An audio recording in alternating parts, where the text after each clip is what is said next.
अरे सुमित भाई, तुम बहुत यूट्यूब पे फिटनेस की वीडियो बनाते हो। तुमसे एक सवाल पूछना है मुझे। पूछो पूछो।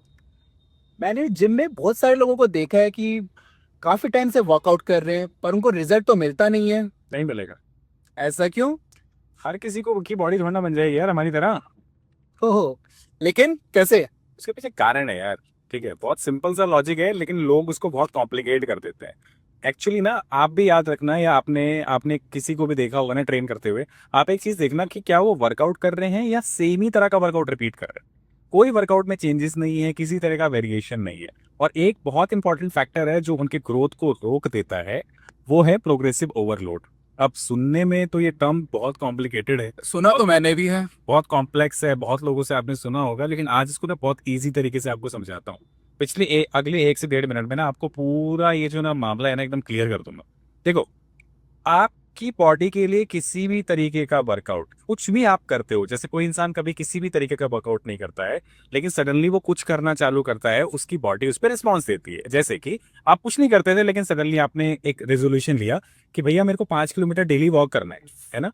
अब 5 किलोमीटर आप डेली वॉक करोगे ना तो आप देखोगे तो कुछ टाइम तक आपकी बॉडी उसमें भी रिस्पॉन्स देगी, आपको हल्का फील होगा, आपका वेट बहुत कम होगा धीरे धीरे। लेकिन जैसे ही कुछ टाइम हो जाएगा ना, वैसे आप देखना कि बॉडी उस चीज पे रिस्पॉन्स करना एकदम से बंद कर देगी। और फिर आप सोचोगे अरे यार, आप रिजल्ट क्यों नहीं आ रहा, फिर आप प्रिंटिंग भी ना चालू करोगे। प्रॉब्लम यही है, बॉडी उस वर्कआउट को अडाप्ट कर लेती है। और बिगनर्स जो जिम में वर्कआउट करते हैं उनको लगता है प्रोग्रेसिव ओवरलोड का मतलब होता है सिर्फ और सिर्फ जिम में वेट उठाना, हैवी वेट उठाना। अब मुझे भी यही लगता है, बेसिकली मैं भी यही करता हूँ। देखो, प्रोग्रेशन किसी भी चीज का प्रोग्रेशन हो सकता है, उसका मतलब सिर्फ वजन उठाना नहीं है।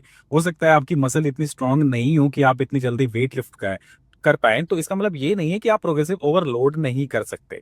अब मैं आपको बताता हूँ, देखो, अगर आप किसी एक एक्सरसाइज के पर्टिकुलरली 3 सेट मारते हो और 3 सेट में 12 रेपिटेशन मारते हो, तो अगर आप 15 रेपिटेशन मार रहे हो ना, तो ये भी प्रोग्रेसिव ओवरलोड है। इसके बाद अगर आप उस वर्कआउट को ज्यादा टाइम तक परफॉर्म कर रहे हो, यानी कि पहले आप रैप्स बहुत जल्दी जल्दी मार रहे थे, लेकिन अब जो है आपके रैप्स कंट्रोल्ड हैं, वो भी प्रोग्रेसिव ओवरलोड है। इसके बाद अगर आप देखेंगे, अगर आप सेट्स ज्यादा मार रहे हो, तो वो भी प्रोग्रेसिव ओवरलोड है। प्रोग्रेसिव ओवरलोड करने के ना दिलावर भाई बहुत से तरीके हैं। And most of the time हम बहुत बेसिक चीजों को ही मिस करते हैं और हम बहुत फैंसी वर्कआउट की तरफ चले जाते हैं। और इसके पीछे रीजन है, बहुत सारे इन्फ्लुएंसर्स भी हैं, यूट्यूब पे बहुत सारी वीडियो हैं जो ओवर कॉम्प्लिकेट करती हैं चीजों को। तो आई होप आपको ये समझ में आया होगा कि प्रोग्रेसिव ओवरलोड कितना इंपॉर्टेंट है। अगर आप प्रोग्रेसिव ओवरलोड नहीं करेंगे ना, तो आप मान के चलिए, आप जो 6 महीने में आपको रिजल्ट मिल रहे हैं ना, वो आगे आने वाले 6 साल में मिलेंगे आपको। बिकॉज आपका मसल ब्रेक डाउन ही नहीं होगा फिर उस स्टिमुलस से।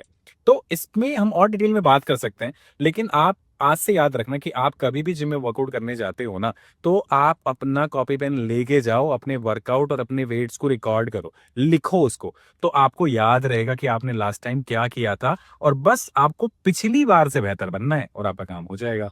तो अगर ये वीडियो आपको इन्फॉर्मेटिव लगी हो तो शेयर करो उस फ्रेंड के साथ जिसकी बॉडी नहीं बन रही है इतने टाइम जिम जाने से भी। और भी बहुत यूजफुल कंटेंट के लिए प्लीज मेरे चैनल को आप फॉलो करो, एंड हम मिलते हैं कभी और किसी और वीडियो में किसी नए टॉपिक के साथ। तब तक के लिए बाय, टेक केयर।